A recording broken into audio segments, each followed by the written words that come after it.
கண்ணா good morning.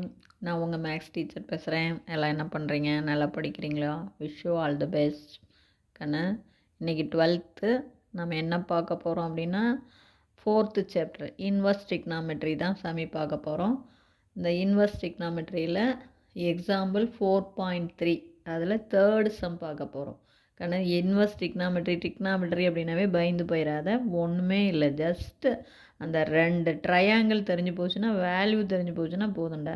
இவ்வளோ தாங்கண்ணா. அதாவது 30 degree 60 degree 90 டிகிரிக்கு எப்படி ரேஷியோ இருக்கும், 45 45 90 அதுதான் வேல்யூ. வந்து சைன் 30 எவ்வளவு, சைன் 45 எவ்வளவு, சைன் 60 எவ்வளவு, சைன் 90 என்ன, இந்த பேசிக் கான்செப்ட் புரிஞ்சுதுனாவே ட்ரிக்னாமெட்ரி இன்வர்ஸ் ட்ரிக்னாமெட்ரி ஓகே. இவர் தான் இப்போ பாருங்கள், சைன் இன்வர்ஸ் ஆஃப் சைன் 5π/6.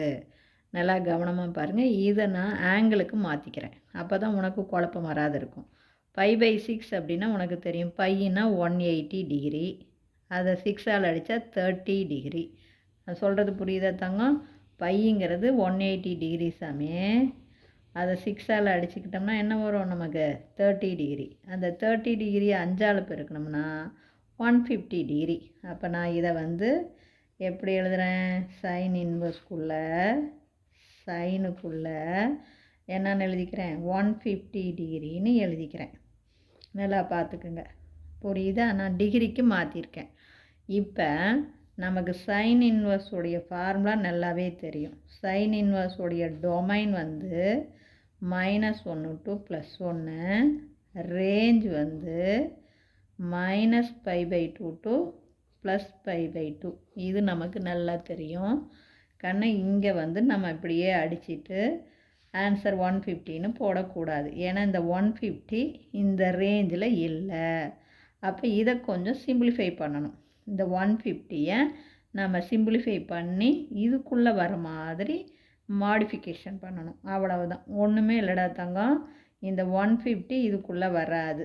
அப்போ இதுக்குள்ளே என்ன ஆங்கிள் வர மாதிரி இதை கொஞ்சம் நம்ம என்ன பண்ணுவோம், கொஞ்சம் சிம்பிளிஃபை பண்ணுவோம், அவ்வளோதான். அப்போ சைன் இன்வர்ஸ்குள்ளே சாமி, சைனுக்குள்ளே இந்த 150 இருக்குது பார்த்தீங்களா, இந்த 150யை நான் என்னென்னு எழுதலான்னா 180 - 30ன்னு எழுதலாம்.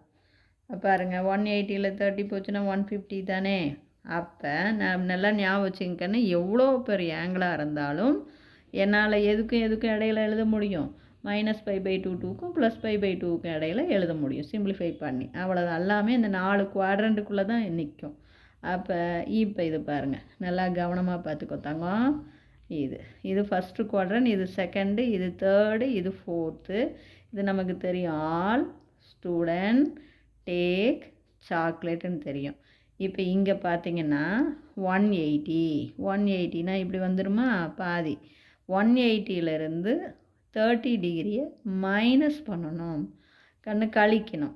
கூட்டினா தான் 3வது குவாட்ரண்ட்டுக்கு போகும், கழிச்சோம்னா எகைன் 2வது குவாட்ரண்ட்டுக்கே போயிடும். அப்போ இங்கே வந்துடும்.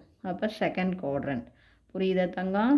அப்போ இது என்னன்னு எழுதலாம், சைன் இன்வர்ஸ்குள்ளே நல்லா பார்த்துக்குங்க.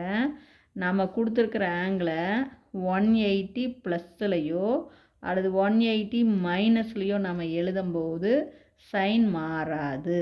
நல்லா இப்போ கவனமாக பார்த்துங்க. எதுக்கு மாறும்? இதெல்லாம் 11th நம்ம பேசிக் கற்றுக்கிறது. அதாவது 180ல் பிரித்து எழுதினாலோ 360ல் பிரித்து எழுதினாலோ சைனும் சைனு தான், காசு தான், டேன் தான், மாறாது.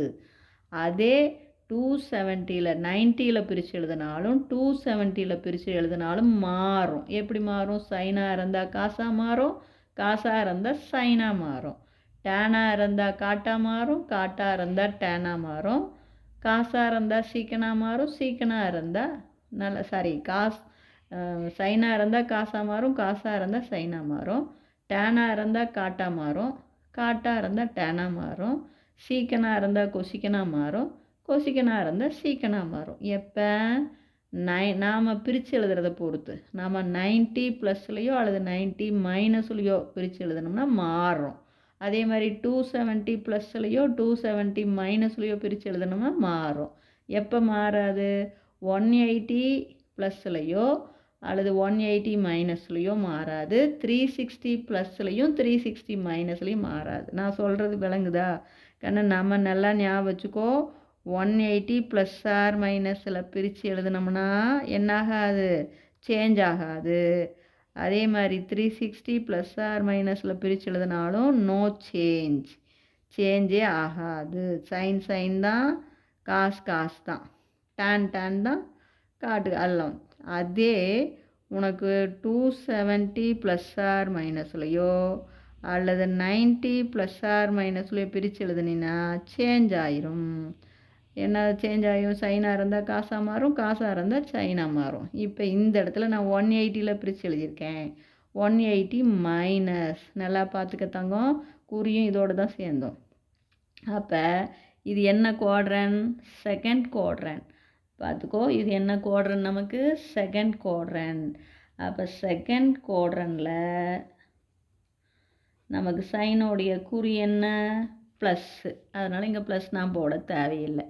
அப்போ இந்த 180 மைனஸோட சைன் சேரும்போது சைன் தான், மீதி இருக்கிற ஆங்கிள் 30.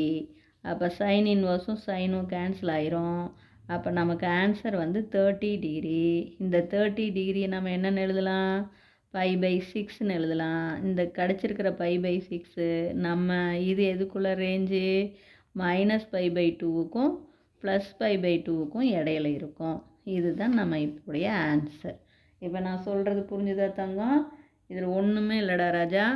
பாரு, 5π/6 அப்படியே அடித்தோம்னா 150 டிகிரின்னு வரும். 150 டிகிரி நம்ம ரேஞ்சில் இல்லை. அப்போ அப்படியே நம்ம அடிக்கக்கூடாது. ஏன்னா நமக்கு கிடைச்சிருக்கிற 150, இது 150 எப்படி வருதுன்னு தெரியுதா சாமி? π/6னா 30 5ஆல் பெருக்கினீங்கன்னா 150. அப்போ அப்படியே நம்ம ஸ்ட்ரைக் அவுட் பண்ணால் இந்த 150 நம்ம ரேஞ்சுக்குள்ளே வராது.